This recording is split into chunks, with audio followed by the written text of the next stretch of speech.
And welcome back to the Hot Lap. We're talking, are Ferrari in crisis? A lot of people have suggested they are the slowest of the big four teams. Leclerc did get that podium last time out though. That was kind of like one bullet point to what has been a fairly disastrous opening first few races for the Scuderia. Can they turn it around?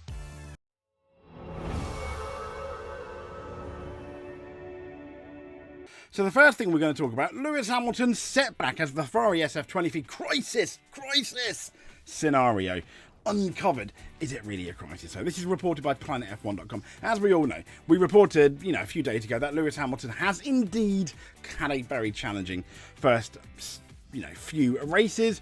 However, let's not forget sprint pole and sprint win. With, let's be fair, very little practice time, just one practice session in China. So qualifying those seems to be an issue because it's becoming an area where he's really starting to struggle.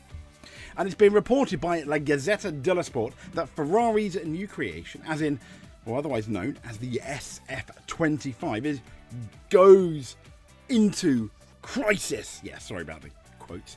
But goes into crisis when the fuel is low and we have slow corners. So Hamilton, as we know, it says here, he did win the China sprint from pole. Such highs have not been replicated, particularly with Hamilton. Yes, we did get a podium at Saudi Arabia. But it's led to a string of concerning comments from Hamilton saying there is no fix for a painful season to come, hinting that the Ferrari bosses are losing patience, and I kind of get they probably are, and predicting that he's going to struggle at the upcoming Miami Grand Prix. Hamilton said he's struggling to gel with the SF25 and it feels alien to him after 12 years at Ferrari. I mean, yeah, hello Carlos Sainz, for example. He was too struggling at Williams, but he seems to have found his feet. So only once so far in F1 2025 has a Ferrari made the top three in qualifying.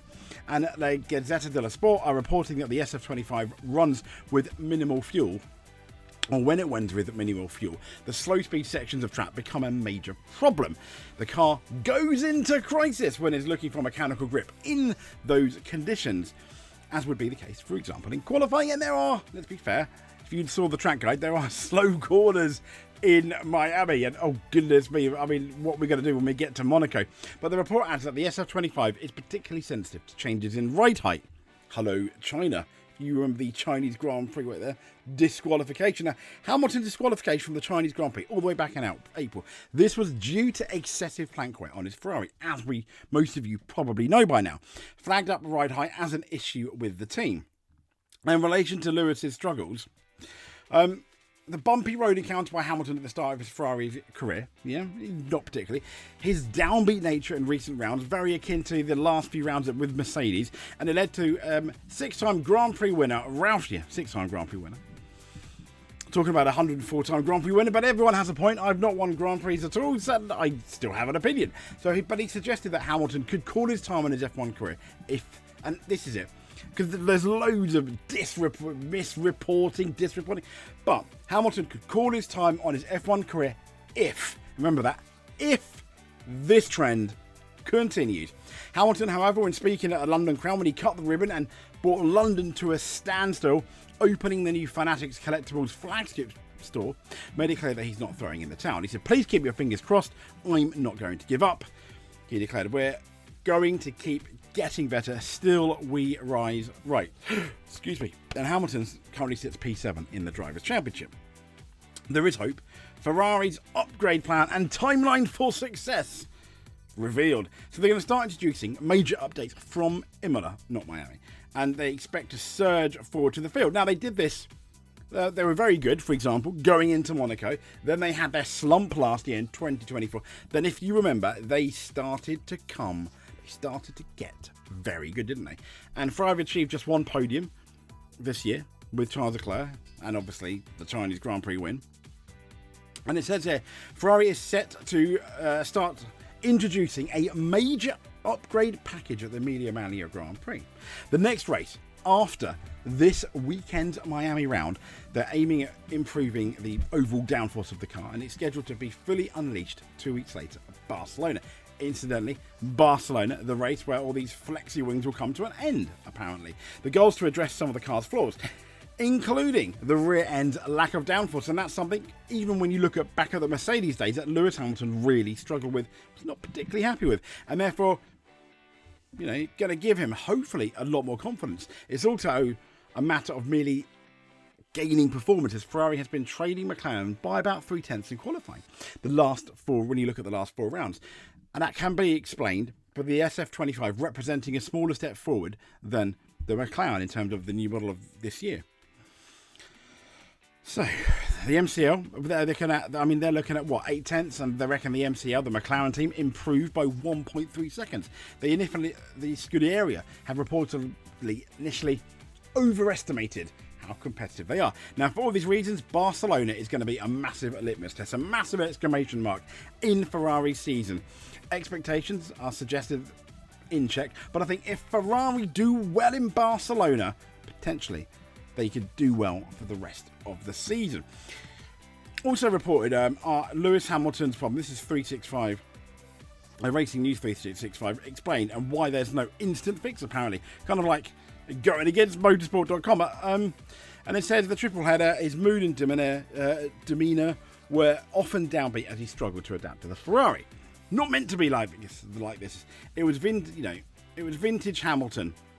Seemingly an indication of his dark days at the Ferrari. They're really milking this, aren't they? Across the 5 races, including the sprint, Hamilton has been out-qualified by Leclerc 4-2 with an average deficit of 2.5 tenths. In races, Hamilton has only beaten Leclerc once, and that was in the sprint. Although the SF25 is no means perfect, Leclerc showed in Saudi Arabia and Hamilton in China, it is capable of poles and potentially wins. Hamilton, though, has not found the ground effects machines introduced in 2022 to his liking, and that may be an issue going forward. He just doesn't like these sets of rules. If you remember, Sebastian Vettel loving the blown diffuser in the Red Bull 2013 to 2014, suddenly everyone was like, oh my god, we can beat this guy. Now, of course, that's much to do with Mercedes getting the ground effects rules badly wrong as well. But there's something fundamentally at play. They said Sam Hamilton simply does not get on with those cars. The way these cars need to be driven is reportedly at odds with Hamilton's driving style. And it boils down to this, they said. Hamilton's approach has always been, as we mentioned, to brake hard, brake late, turn in sharply, which is known as V'ing the corner, making like a V shape in the corner with your, essentially with your car, the line you're driving. Current cars are heavy, prone to understeer, which means that's not the best way to carry all the speed, and that's for something that Charles Leclerc is fairly good at.